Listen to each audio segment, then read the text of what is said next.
What's up, everyone? Welcome back. I hope you had an awesome weekend. It's daily fantasy sports, picks, and bets. It's the mix. Powered by the Mayo Media Net and presented by Jock Market, the daily fantasy app where we actually make money, and we were at it again. Make sure you download the app. It's free. They're going to match the first $100 if you use the promo code MMN for free. And if it's free, it's for me. But all really cool catchphrases aside, all you got to do is follow exactly the plans, the strategy, and the pricing that we're talking about here at the Mayo Media Net. Make sure you rate, review, and subscribe to the audio-only pod. And in a little bit, I'm about to put on a clinic for you. And then I'll ask you for that cartoon finger. I hate when people ask for me to like something before I know if I like it. Hopefully, if you're one of the, OG listeners, you already know what you're going to get. But for the new people out there, welcome aboard. We really do appreciate it. Your feedback and interactions are really encouraged. We know we're doing it differently. So I know there are going to be questions, and we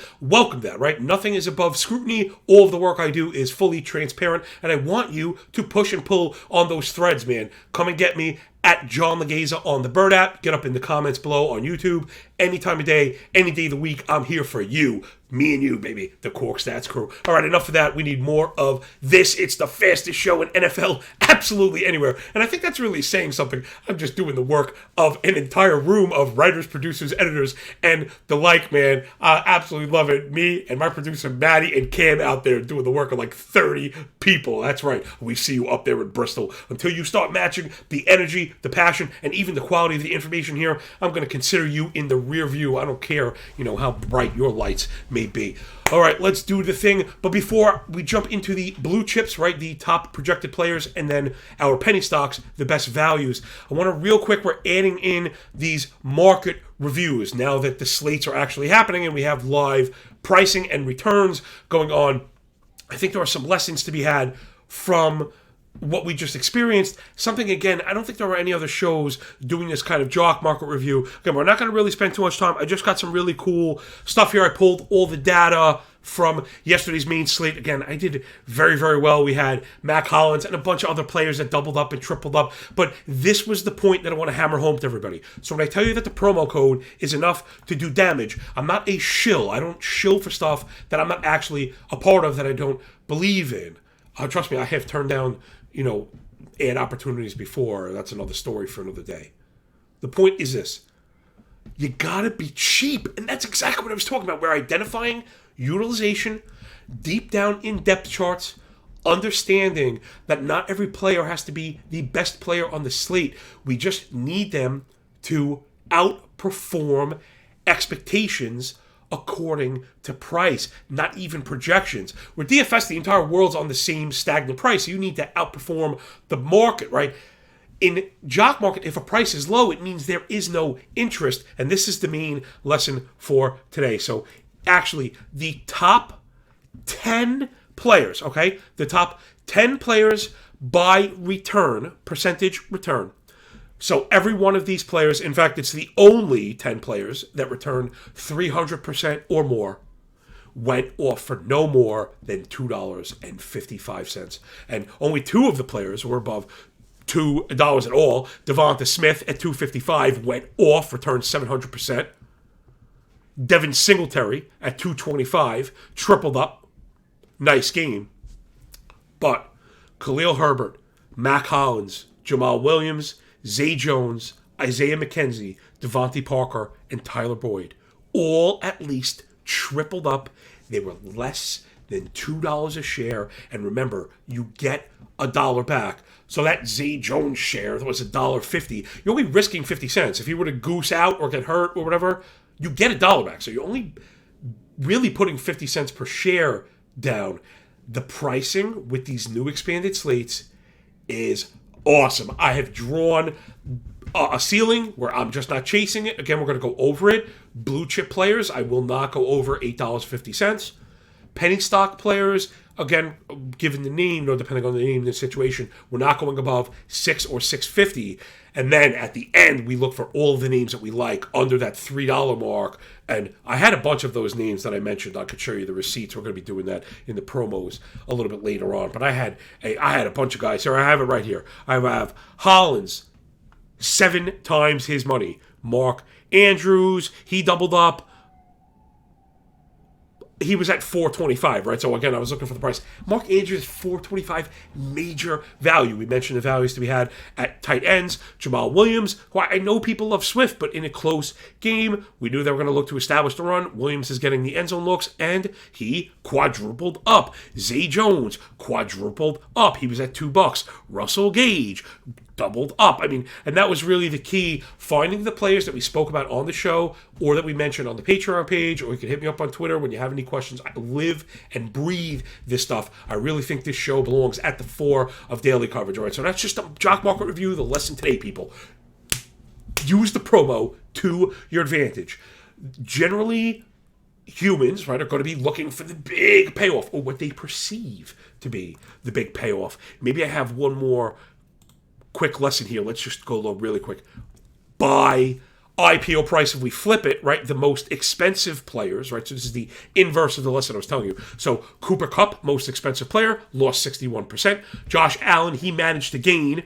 Jefferson lost 90%. Hurts managed to gain, but only 35%.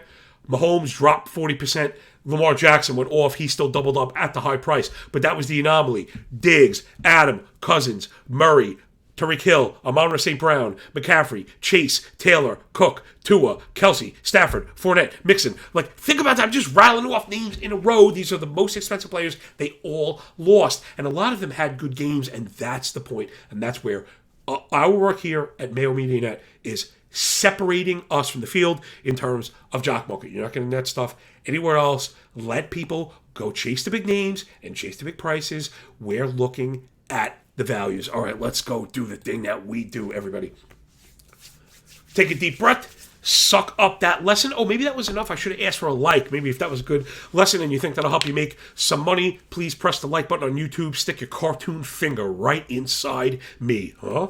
Well, let's do the blue chips again. These are the top projected players by Run the Sims. Getting over that stuff is awesome. My game has really taken another step forward since I've been using this stuff. And if you get into the premium side of it, you could play around with the dials, target share, market share, points per team. That's the stuff I like to do. But if not, we're giving you all the base work. These are the median projections. Again, I'm not going to explain to you why good players are good. We really want to buzz through the blue chips here. But if you are one of the audio-only listeners, I'm going to get you through the names. But I do encourage that you jump over to YouTube and grab screenshots of these. Not only do I work very hard and add in retro logos, which I'm now absolutely obsessed with, but I think it's important to kind of see it and I'll help you understand it a bit. Let's dive right on in. The Cowboys in order. Top 6 players by projections. Cooper Rush, Ezekiel Elliott, CeeDee Lamb, Tony Pollard, all within a half point at 11.8 to 12.3. Noah Brown, 9.5. Dalton Schultz, 7.5. I'm going to have to admit, I should have prefaced this.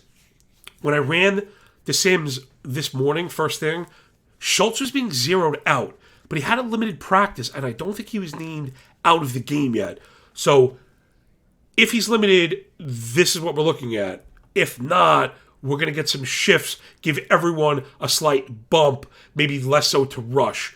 But the other receivers are going to get a little bump. I think Schultz is going to go out there. Again, I'm not 100% sure. I don't think it was official yet. So sometimes we're kind of building a boat in the middle of the ocean. Again, don't be afraid to get us on Twitter, on YouTube, or on my Patreon page, which again is free for the rest of this week. But I'm doing the CLV model. It's really awesome. We're doing picks and props, making some money. It's a lot of fun. All right, Cowboys side. Again, you're not getting a ton from Rush.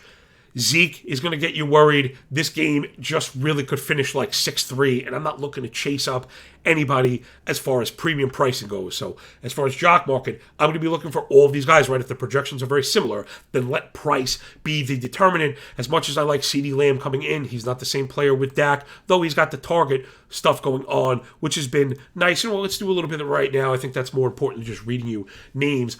On the Dallas side, Lamb, Brown, and Schultz all at 86% of snaps or less. They've all run at least 71 routes, had at least 14 targets, under commanding 18% of the team target share. CeeDee Lamb up at 31. So if his Jock Market price ends up down around that 8 to 9 mark, you can get with him because the ceiling is there for these numbers, 38% of the air yards, and he's mixed it up slot and wide. Noah Brown also doing work, 86% of snaps And it really done work. 159 receiving yards so far, 2.25 yards per route run, 11 yards per target. Those are all really, really good. So those are the guys we'll be looking at. On Dallas, I'm not really interested in the run game. Pollard's use is a bit spotty. Zeke is a bit dusty. I'm not sure what we're going to get, though today might be the day. Over to the Giants.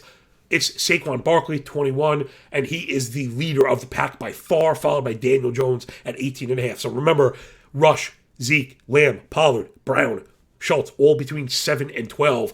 Barkley and Jones above 18. So again, you got to get with those guys if you're a projection guy. Shepard at 14, good no. Finding his way just gives you an idea of how bad the slate is projected. Richie James, 7.5. David Sills, 5.5. Let's take a look at the Giants' usage really quick. Sterling Shepard, 80% of the snaps. He kind of walked his way right into the premium role. 26% of his team targets. 25% target per route run. Those are all really strong. But the yards per route run below 2, which is not great. Richie James been a big surprise. 23% of the team targets, 26% target per route run, and 2.4 yards per route run. Richie James is probably my value guy on the blue chip board. Remember, on a showdown, it's very, and I'd say it's very difficult, but it can be more difficult to discern blue chips and values because, again, the slate is so small. So those are your top scorers by Run the Sims. Giants defense has been good. Cowboys defense has been pretty good. I'm not sure where the chink in the armor is going to be. Neither one of these teams are allowing more than 200 pass yards a game, right? And the run defense has been pretty good as well. Giants run D, not as good on a per attempt basis, but the adjusted line yards looking pretty good on both ends for those teams. So this one looks like it's going to be a slobber knocker, as my favorite wrestler announcers used to say. Not sure what we're going to get. All right, let's take a deep breath and get up into the value plays. All right, everybody, these are your penny stocks presented by Jock Market. Make sure you download that app and use the promo code MMN. Again, even if you're a bit reticent, you're worried, that's fine. I'm here to help you how to play the game. My best advice is during these showdown slates, which can be more difficult, play on paper. Meaning, don't use the live cash. Take advantage of the promo. I would get my hands on that money because we don't know how long it's going to be there. Trade on paper, and then look for the main slate where we're really getting it done. Again, if you're going to be given names at $3 or below, you're going to be able to build a portfolio several weeks in a row in order to try and profit on the $100. And I think that's the most important thing. It's not, here's $100, you have to wager it, and you either win or lose. Jock Market's not binary. We play around flat. Which, yeah, for people that are looking to hit the lotto, this is not for you. Good, go play the lotto. This is for sharp players that are into analysis, making value-based decisions. So let's do some of that. Again, penny stocks, these are not the cheapest players, right? That wouldn't make sense. We have a slate to win. These are the cheapest players on a cost per point basis. So using Run the Sims projections and stagnant DK pricing, we're able to come up with cost per point. And I have found, when combined with projections, which unfortunately, if you look above my big forehead here, they're not out yet. I waited and waited as long as I could, but the show must go on. I will fill out this graphic and I will submit it. So again, just follow on Twitter, Mayo Media Net on Twitter, get up on the comments on YouTube. I'm going to get this stuff out. You follow me on Twitter at John Laghezza. You can search NFL moving averages as well. Let's dive on in. There were only 2 quarterbacks on the board. Let's see how the value sees them. Daniel Jones, 18.6 point projection, like we mentioned, 9.4 salary leaves you at $505 per point, which if you look down the board, you want to cheat a little bit, is the cheapest on the board because his projections were so separated, right? There was that large gap. Take a look at Cooper Rush, projected for 15 points at 9.6, more expensive. Shouldn't have to tell you, his cost per point projection at 640, completely disparate. So on a value basis, it's Daniel Jones, like 3 greater than signs, Rush, right? Don't fall into that trap. This doesn't necessarily match, but there is a good lesson here for value analysis. A lot of times people erroneously assign the cheaper player as the value, right? Oh, it's cheaper, so it's value. No, you got to get return. Return is part of it, meaning value is a rate stat. To Saquon Barkley and the running backs, it's Barkley, Pollard, and Elliott. Barkley with the big projection, the only player over 20, 11.8, you're going to pay for it. But at 567 cost per point, it's still a better value play than Rush. So if I'm going to pay up, I'd rather look for Barkley because those points are coming cheaper, and I think Barkley has a chance to more likely to pop the top, though again, a quarterback in a showdown slate always very likely to be a top scorer. Keep that in mind. if we're thinking about the two quarterbacks and Barkley as the three most likely plays, and a Jock market share returns $25 at the top, there's that $8 ceiling. Barkley's going to be like $12, $13. I doubt we're going to get there. Maybe Jones or Rush will fall into that $8 to $9 range, or maybe we could play for the top end and the finish. Pollard, 8.2 salary, 13 points. Zeke, almost identical, 13 points, 8.4. Those cost per points up near 650. Again, not much of a deal, but you get what you get in the DK streets. I think, I can't believe I'm saying this, I think I'd rather have Elliott. I don't even know anymore. I don't really like the Dallas backfield just because it's muddy, it's mushy, and again, you really like Pollard. He's a very skilled back. So because of the split and because they can be script dependent, sometimes I find myself getting away from that backfield. Maybe be more Elliott if we're thinking this is going to be the slobber knocker, right? I don't want to pitch a narrative and then not follow through. I think probably that's another really good lesson. If you think so, press the like button. If you're going to play these games and you're going to build a narrative, then follow through on it. Because I've done this myself, so I'm not saying that you're wrong, I'm right, we're just all different. If you say, I think this is going to be 6-3, and I don't think we're going to get scoring, and I think it's going to be a slobber knocker, well, then go with the dusty back if it's going to get you 3 or 4 yards at a time, because Elliott looks like he could be the volume play.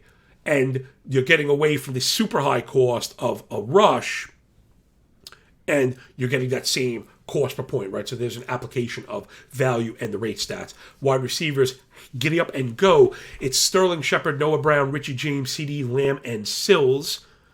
A lot of mush-mosh here. So Shepard, 14 points, 7.6, 550 cost per point. We're down with that, right? We mentioned the hyper usage. If the Giants do get it done, Shepard's usage with the low cost per point and the median salary is a player that we're going to want to get with. Noah Brown, 10.8 projection, 6.8 salary, leaves his cost per point up at 630, not as viable. However, you do have to be willing to buck a little bit. I think Brown is being a bit undersung. I have him projected at or above Sterling Shepard, right? So this is where the nuances come in. In that case, if you bump Noah Brown's projection up to Sterling Shepard with the lower cost, that takes his cost per point with it. I like Brown over Shepard. I'm hoping the Jock market prices reflect these prices, and I'd much rather have Noah Brown with the focus because I think he has that big usage without the big price. And again, that's really how you get paid in the Jock market streets. Again, I'm so glad to have this data now that it's not just me yammering and trying to convince you of something. Now I can physically show you the data-backed argument. The top 10 players by return on a main slate were all $3 or less. Let everyone shop in the big ticket items. I had some of those guys, but again, I draw the limit. Everything in Jock market is about head on a swivel. It rewards being smart, it rewards being sharp, and that's why I think in a couple of years, Jock market will really be the daily game that's at the forefront. DFS is a lot of fun. I don't mean to knock it. I feel like I'm constantly knocking it. I play myself, and someone mentioned this in the comments, hat tip to everybody interacting. I really appreciate you. DFS is a 9-team parlay. It's hundreds of thousands of people competing to be the best at a 9-team parlay. And it's not even a regular 9-team parlay, which is difficult enough, meaning Dallas or New York, Baltimore, Miami, Buffalo, New England. There were only 2 choices, and those are impossible. This is an infinite field. This is quite literally like an infinite amount of combinations. So just be careful, understand what the game is. I've been much preferring winner take all. You just type winner take all into the search bar on DraftKings. I'd much rather play those. You can play $9 tournament against 110 people. Winner gets $1,000. See, I like that. Small field, a 185 will do it. Where 185 in the million, they're going to do ugats. You know what I'm saying? All right, so there's another lesson for you. So I like Noah Brown over Shepard as my mid-value, right? Let's call it. We got to be careful. That word gets overused. Richie James, 8-point projection, 5.4 salary, really leaves you with kind of a nasty cost per point. But Richie James usage, the snap count is low, 55%. However, 12 targets on only 46 routes. That's still good for 23% of the team target share. 26% target per route run. He has 10 catches for 110 yards at 2.4 yards per route run. That I mentioned, 11 yards per reception. 36% of the team's air yards. He's spending 83% of his time in the slot. So I think he's firmly implanted. And if the Dallas defense is playing up tough, underneath is going to be the spot we go. I think the James projection is low. I also like James. So I'm kind of building this portfolio where I like Jones, if it's Zeke, Brown, and James. Lamb with the 14-point projection with the super high salary, he's going to be hard to get to. David Sills with the low projection and the low salary, although very similar to James. I don't see how those two could be similarly priced. I'm not going to step on that rake. It's James 3 greater than signs over Sills.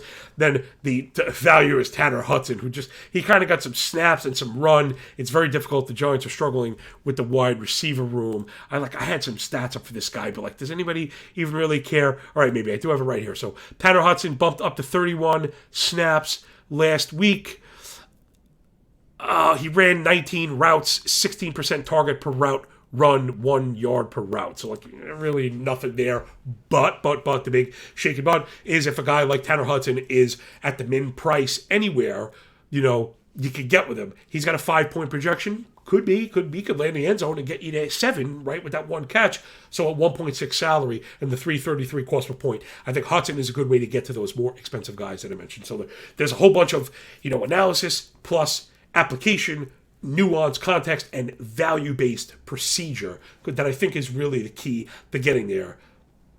There's a lot of cookie-cutter DFS content out there. You can go get that stuff anywhere, very basic, subjective analysis that really is kind of doesn't really matter at all. It's not really impactful. I like to think that this stuff, is the lessons that you could leave. You say, wow, we did that, and I can reuse that. And that's why audio-only listeners, hop over and screenshot this stuff. Become familiar with the cost per point.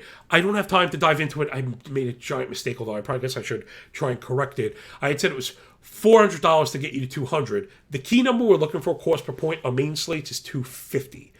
Right, so it gives you an idea of how cheap you have to be. And once you start paying with some of these exorbitant prices per point, particularly for players that can't pop the top, is going to get you in trouble. And a lot of times why I think people don't win. I think it's a misassessment of value. Boom, there's one last lesson, pretty fitting for the penny stock segment. All right, everybody, let's take a last deep breath in the red zone. Let's punch this bad boy home.